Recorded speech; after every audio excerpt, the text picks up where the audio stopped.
about the subject called love, a very complex matter indeed. And we've been joined by three lovely women, all of them married, so I guess they know a lot about the complex subject called love because they've been able to sustain their marriages up until this time.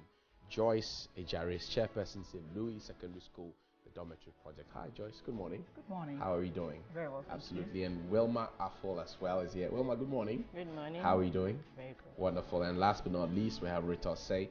She's treasurer. She keeps all the money that's collected. I'll say it was welcome. Thank you very much, ladies. So we're talking about how to spice up your love, your marriage as age wears on. So two people meet, they fall in love.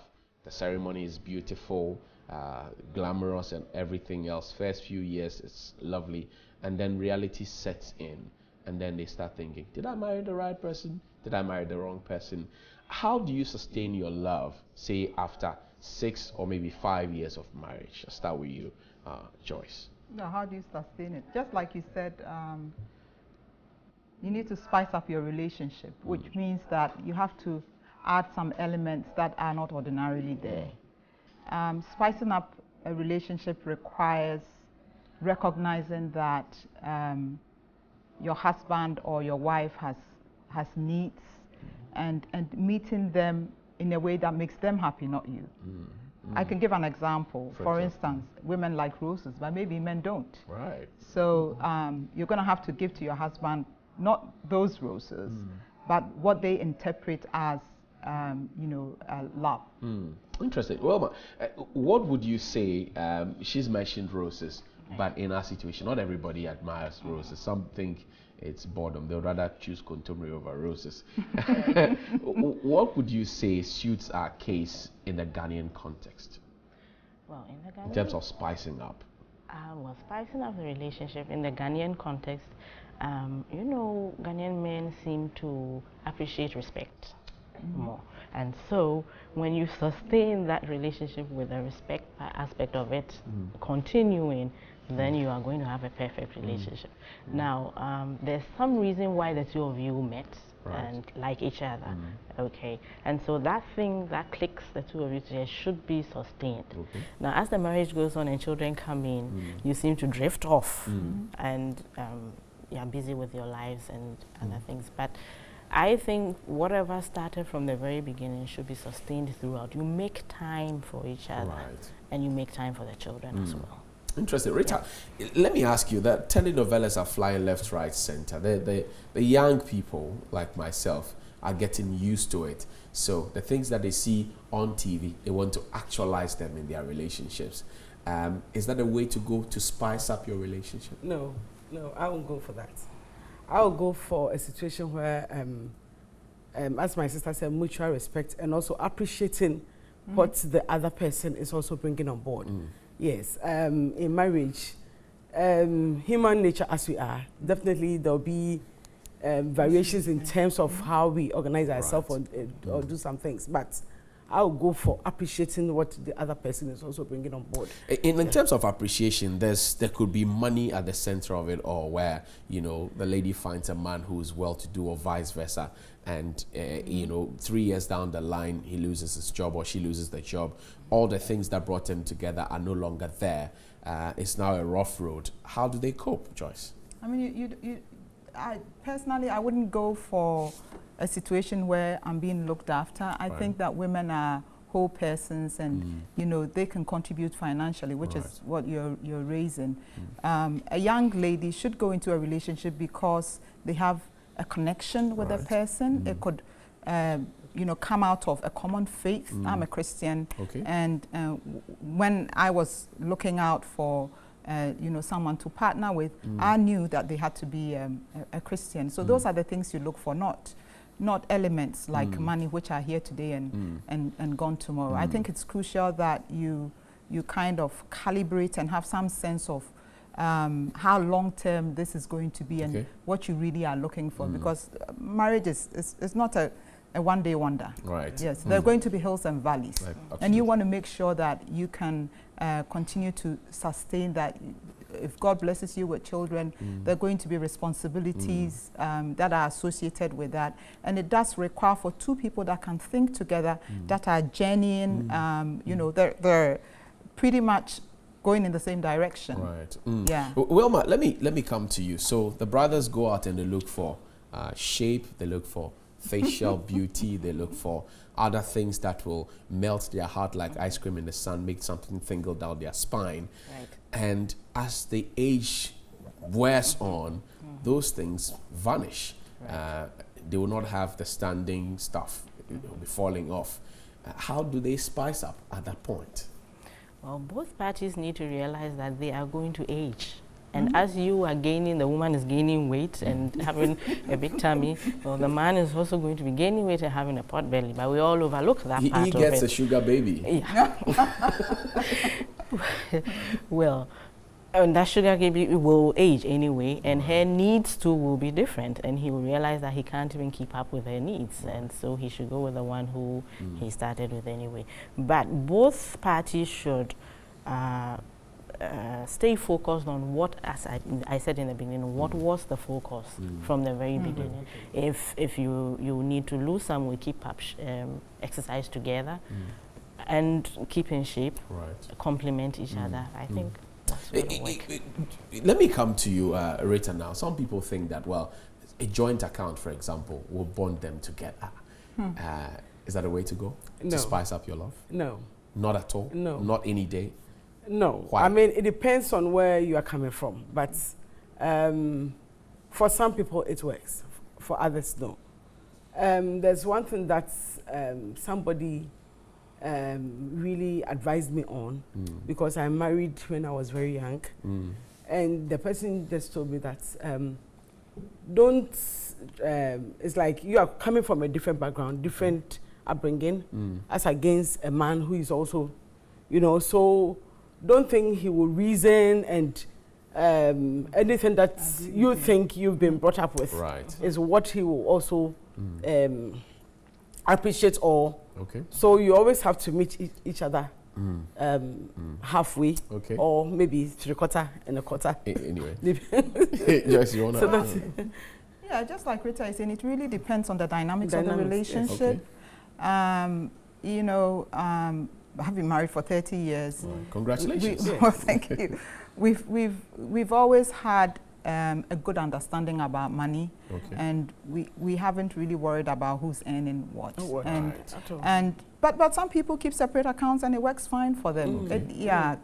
So long as you can think together and, you know, prepare for your retirement or, you know, what you're going to be doing for your children, and you know, put the money where it's needed the most.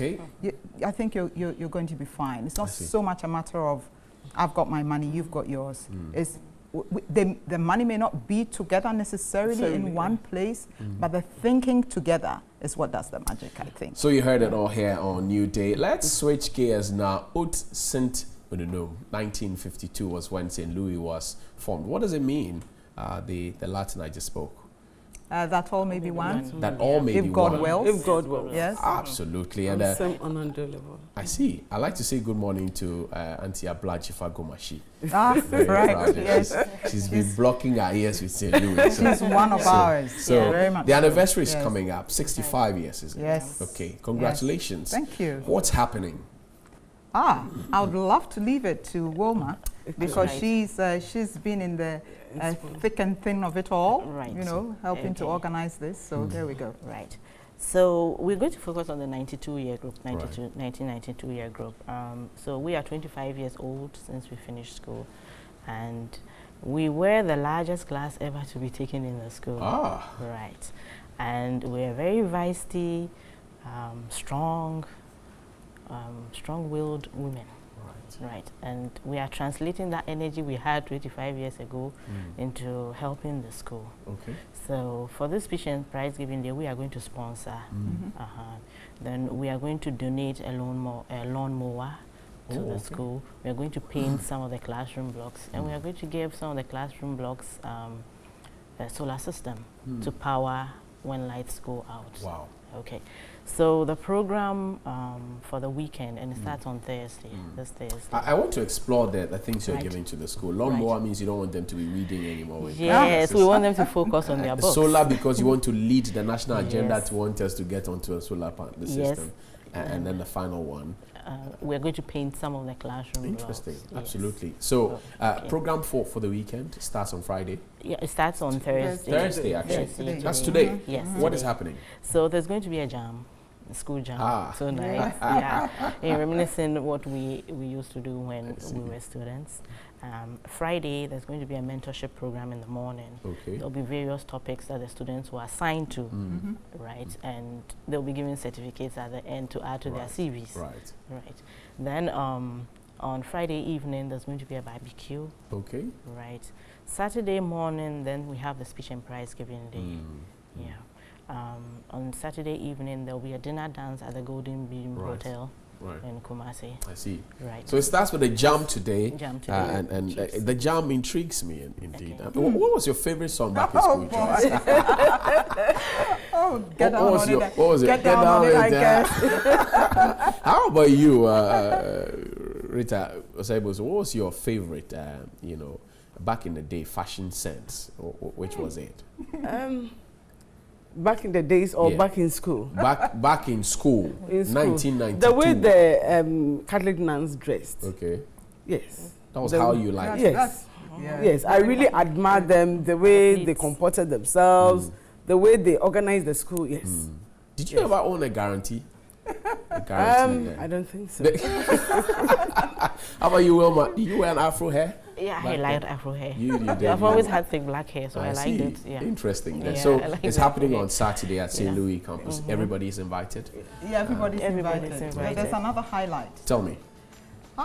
So we also recently sought card for a project, Okay. a 600-bed dormitory for the students. 600 bed. Yes. Wow. Yes. I know it's big. It's going to cost us $700,000. Wow. But we need your support, and I'm sure you're going to. Anything is possible. You're going to be in on it. Basically, what it is St. Louis started with 12 students.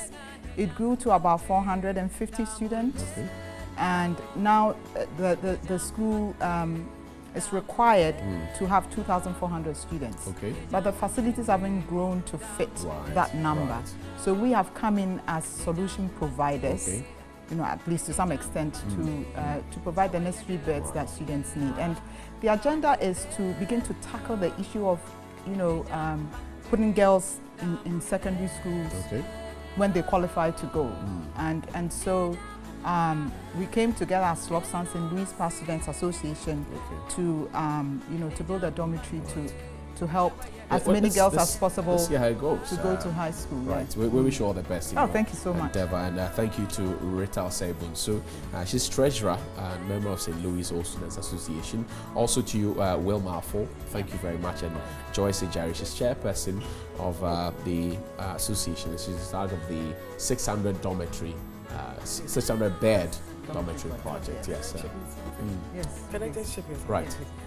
Yes. 2 seconds. All past students Yes. are required to pay something to Okay. support this project. I see. Because it's a very huge Right. project. You, and you're talking about the dormitory. Yeah, the project, dormitory right? project, I'm yes. sure they know it's a responsibility upon you to help your school. Somebody built and you came to sleep in it. So, Yes. but before you go, we have a hashtag. Ask the FDA. What is it that you want to ask the FDA? In the era of plastic rice and colored oranges and adulterated palm oil and groundnuts paste and everything. What do They you wanna should ask? be up and coming. I mean, they should get more amenities that will enhance their job. Yes. Right, Wilma. Well, I think they should provide a lot of training for people who are selling products, especially on the streets, because it looks like they are victims themselves. They don't even understand what they are doing. Right? I saw the video of the lady dyeing the oranges. I don't think she pretty much understands what she's doing.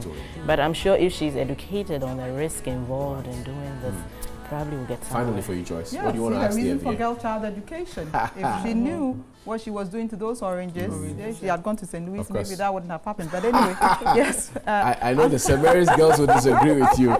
Thank you very much, ladies. Thank you to Joyce, to Rita, and to Wilma as well. After the break, we'll take you to the Opera Square, where a once vibrant CD or movie industry is folding up and winding into electrical gadget shops. We'll be right back after this.